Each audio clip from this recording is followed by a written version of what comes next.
কারো ক্যান্সার দেখে যদি এই দোয়াটা আপনি বিশ্বাসের সাথে পড়েন, জীবনে কোনোদিন ক্যান্সার রোগে আক্রান্ত হবে না। অন্যের বিপদ যদি দেখেন, এটার জন্য একটা দোয়া আছে।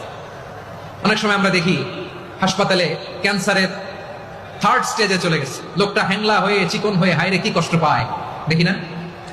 বিষ্ণু বলে একটা দোয়া যদি কেউ অন্যের কোনো বিপদ দেখে পড়ে, ওই বিপদ তার জীবনে কখনো আসবে না। শুনবেন? শোনার আগ্রহ আছে? অনেক সময় হয় যে আমরা মহাসড়ক দিয়ে যখন চড়ি, দুর্ঘটনায়, আইরে আল্লাহ, দুর্ঘটনায় মানুষের মাথা একদিকে, দেহ আরেকদিকে, ব্লিডিং, এরকম হয় না? আল্লাহ তুমি হেফাজত করো।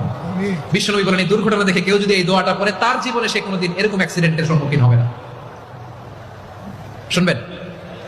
বিশ্বনবী বলেন অন্যের বিপদ দেখে কেউ যদি পড়ে, আলহামদুলিল্লাহিল্লাযী আফানি মিম্মা বাতালাকা বিহি ওয়া ফাদ্দালানি আলা কাসীরিন মিম্মান খালাকা তাফদীলা, মানে প্রশংসা সে আল্লাহর যে আল্লাহ তাআলা তোমাকে যেই জিনিস দিয়ে পরীক্ষা করেছে, আমাকে ওইটা থেকে বাঁচিয়ে দিয়েছে।